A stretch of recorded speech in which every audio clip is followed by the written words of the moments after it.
Porfirio Díaz trajo paz, eso decían las noticias. Derroquen al dictador, estamos hartos de injusticia. Tomen todos sus fusiles, prepárense para la acción. Se escuchan por todas partes: ¡viva la revolución!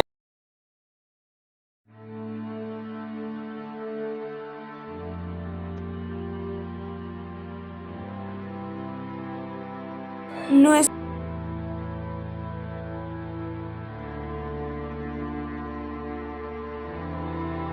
México jamás hubiera podido ser el mismo si no hubiéramos pasado por la Revolución Mexicana.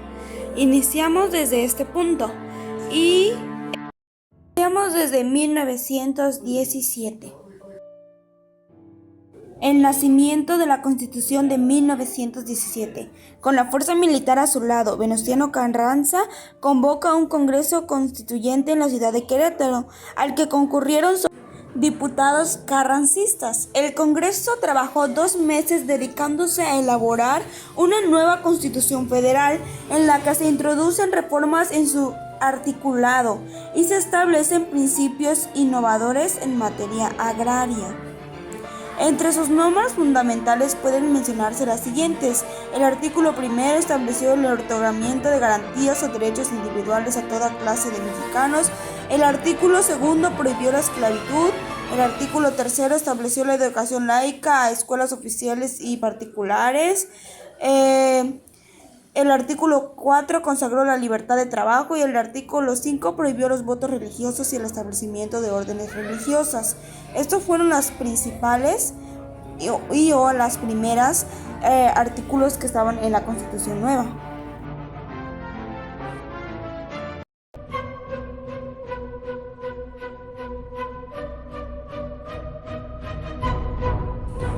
Para 1919, la guerra por parte del gobierno tomó perfiles despiadados. Zapata murió en una emboscada ante la amenaza que este suponía para el gobierno federal. El coronel carrancista Jesús Guajardo traicionó y asesinó al líder agrarista en Chinameca, Morelos. Para 1920 empieza la guerra civil. El gobierno Carranza duró poco. El general Álvaro Obregón, quien se había desempeñado en la primera etapa de su gobierno como ministro de Guerra y Marina, se sublevó al verse en desventaja en su lucha por la candidatura oficial para las siguientes elecciones federales y mandó a darle muerte a Venustiano el 21 de mayo de 1920. En 1921, el presidente Álvaro Obregón decretó la creación de la Secretaría de Educación Pública. Posteriormente, en 1923, ante el temor de que Francisco Villa nuevamente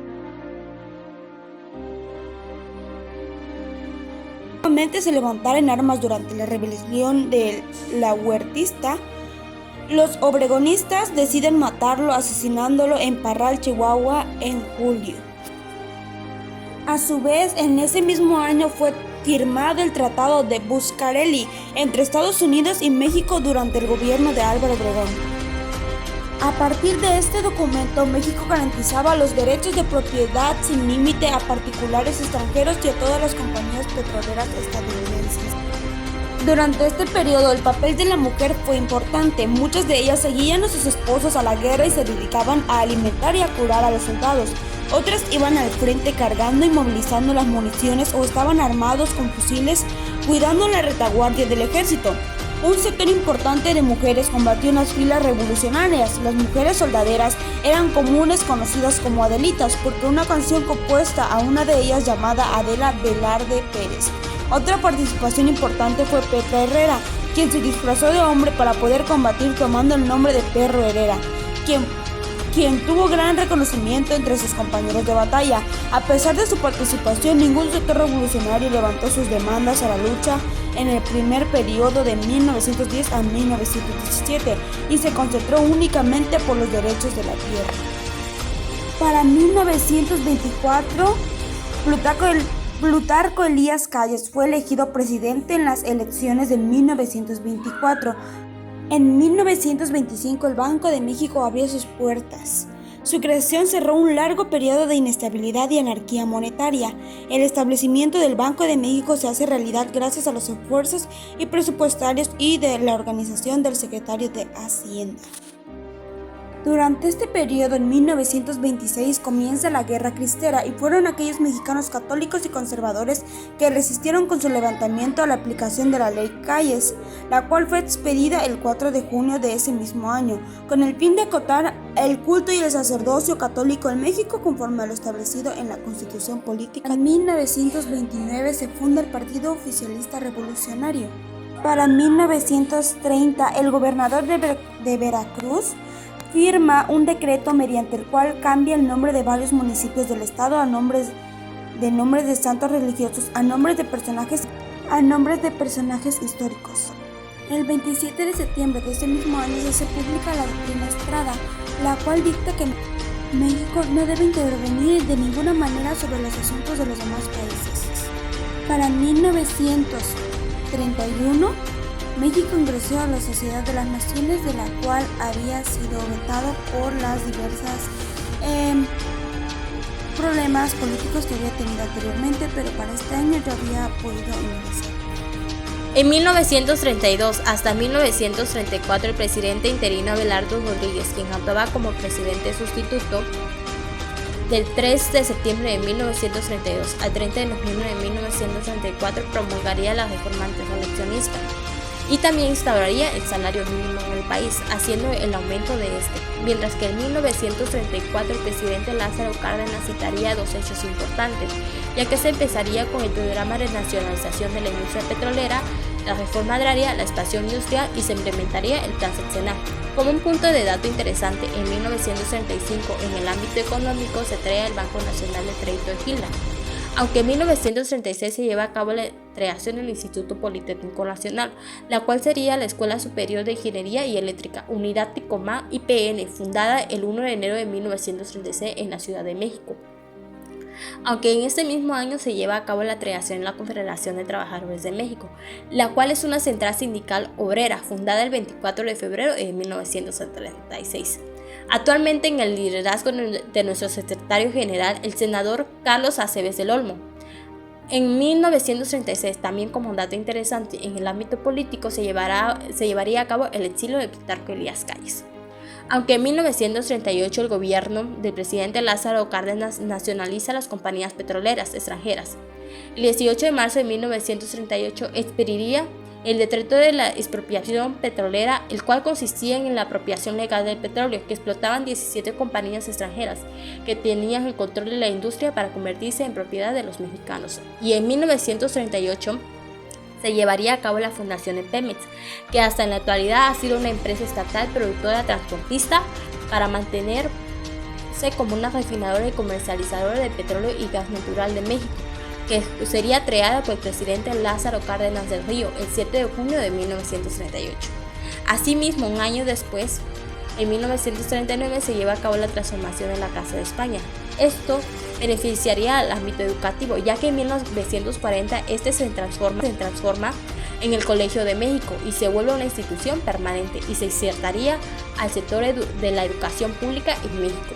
Aunque en 1940, año conocido como el año electoral, el general Juan Andreu Almazán fue postulado candidato por el Partido Revolucionario de la Unidad Nacional PRUM, alcanzando un gran número de adeptos, aunque el PAN buscaba postular al licenciado Luis Cabrera, quien gozaba de gran prestigio, pero este declinaría su postulación. Y en 1940, como dato interesante, León Trotsky es asesinado en México. En 1942, después de 2 años de los hechos ya citados anteriormente, México entraría a la Segunda Guerra Mundial al lado de los aliados y declararía la guerra a Japón y a Alemania, después de que submarinos alemanes hundieran en el Golfo de México 2 barcos cisterna. México aumentaría su exportación de materia prima a los Estados Unidos y estos multiplicarían la inversión. En 1945, como un dato interesante, México se incorpora a las Naciones Unidas, aunque el 31 del mismo año se incorpora a la FML y al Banco Mundial. De 1945 a 1978, la reforma ampliaría el espacio de las libertades de los mexicanos, ya que a pesar de las riquezas en petróleo seguiría existiendo una desigualdad social. Aunque como un punto importante para nosotros los mexicanos, el 10% de la población recaudaría el 60% de los ingresos. y en 1946, el 1 de enero, México accedería por primera vez a ser parte del Consejo de Seguridad de la ONU como miembro no permanente, pero este se mantendría por un año. 1947. El Congreso de la Unión aprueba la Convención de Papaloapan junto a la Convención de Tezechuaca. 1948. Decreto del cambio de denominación de Ejército Nacional a Ejército Mexicano. 1949. El Banco de México vincula la cotización del peso a la del dólar, con el propósito de consolidarlo y reducir la diferencia entre el valor representativo de la moneda y el adquisitivo. 1950. Se forman algunos de los primeros partidos políticos que son partidos cacos y partido gasista. 1951. El presidente Miguel Alemán inauguró obras por más de 100 millones de pesos, entre ellas la cárcel de mujeres en Iztapalapa, el Deportivo 18 de marzo en Lindavista. 1952. Se fundó el Patronato de Ahorro Nacional. 1953. Se decretaron los primeros derechos enfocados en la mujer. 1954. El gobierno de México devaluó el peso en torno a un 31%, derivado de un enorme desequilibrio en la balanza de pagos. 1955.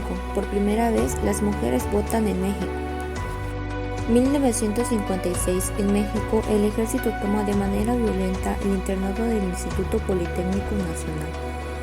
1957. Se creó el Consejo Nacional Técnico de la Educación. 1958. Se creó el Centro de Investigación y Estudios Avanzados del Instituto Politécnico Nacional.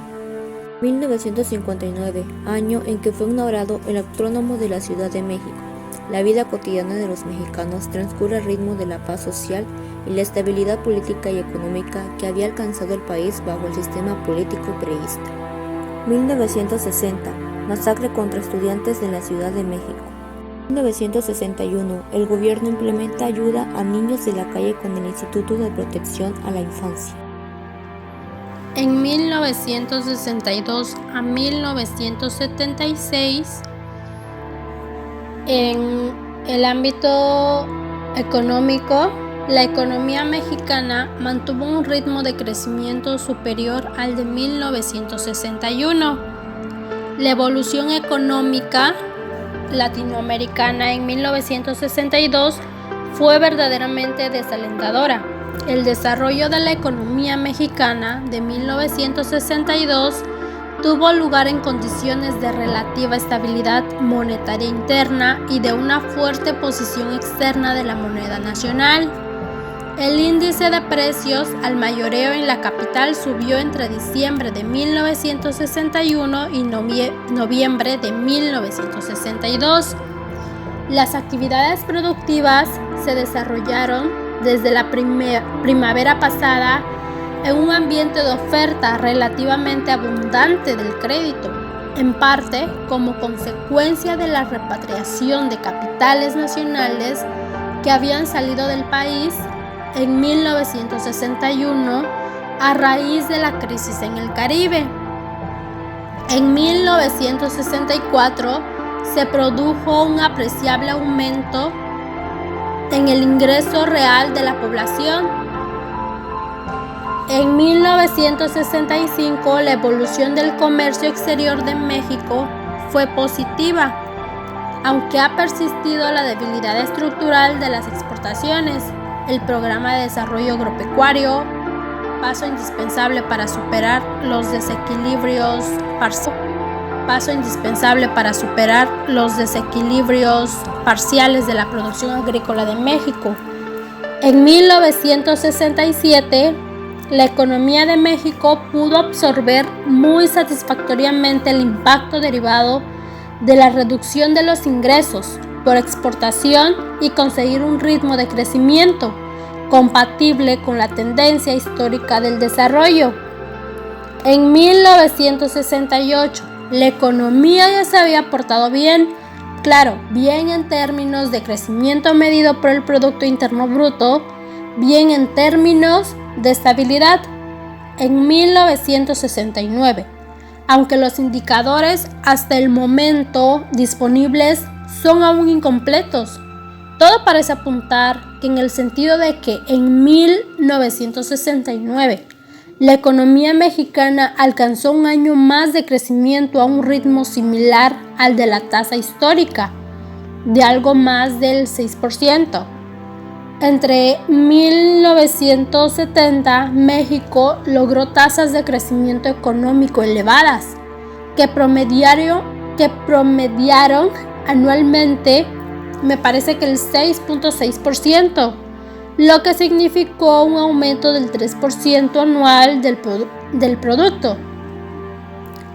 En 1975, los rasgos predominantes de la economía mexicana fueron los menores ritmos de crecimiento. En 1976, México experimentó una de las crisis económicas más severas de su historia. La tasa de crecimiento de la economía del 6% anual. En el ámbito político, en 1962, con el fin de dar un nuevo impulso al desarrollo cívico del país de ampliar y vigorizar el régimen democrático. En 1963, discurso de Díaz Ordaz como candidato del PRI a la presidencia de la República. En 1964, continuó sin variación la política de regularización monetaria y que ejerce a través del régimen del depósito obligatorio, y se mantuvieron vigentes las tasas básicas de este. En 1965, la Segunda Guerra Mundial produjo cambios de trascendencia en el escenario internacional. No solo facilitó la instauración del socialismo en los países de Europa Central y Sudoriental y en algunos de Asia, principalmente en China, sino que impulsó la rebelión de los pueblos coloniales contra los países imperialistas y estimuló a las fuerzas democráticas de América Latina para ponerlas en movimiento, persiguiendo reformas sustanciales a su estructura económica, social y política. En 1970, la situación era justamente inversa. La economía mexicana era considerada como el ejemplo a imitar de una estrategia del sector externo, control de precios y crecimiento económico. En los años 1972 y 1973 presencian lo que sería la tónica del sexenio de Echeverría. El sector privado recibe con alarma y rechazo las nuevas medidas del Estado, como las tendientes a regular la inversión extranjera o las dirigidas a establecer una mayor participación del Estado en la economía y reduce fuertemente la inversión.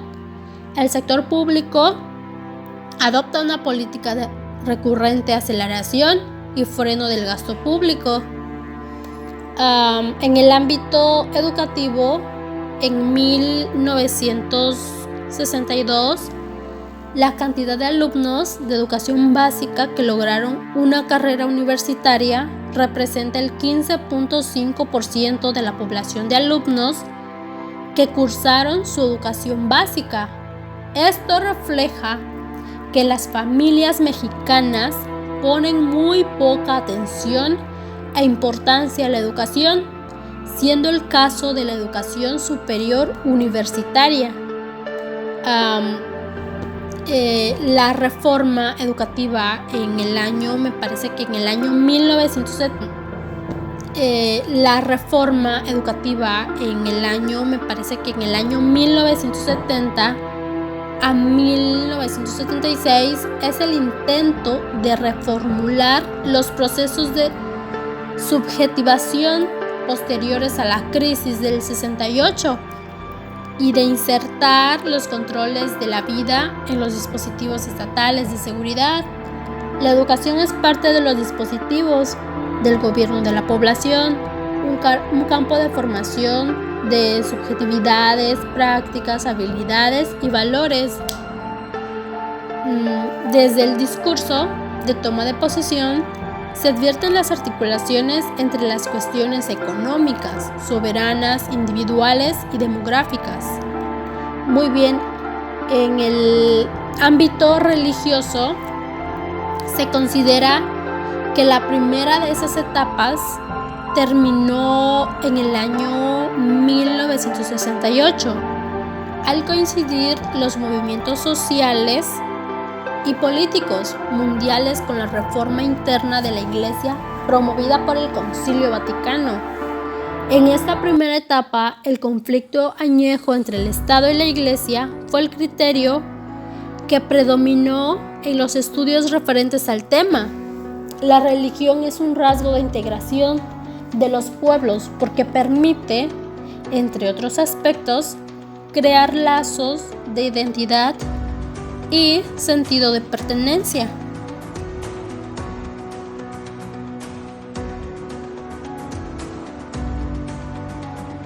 Del año 1977 a 1997.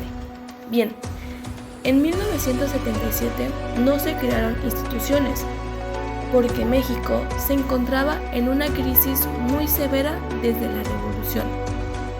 Pero en 1977 se da el Plan Global de Desarrollo, donde la política, el nacionalismo, la economía mixta.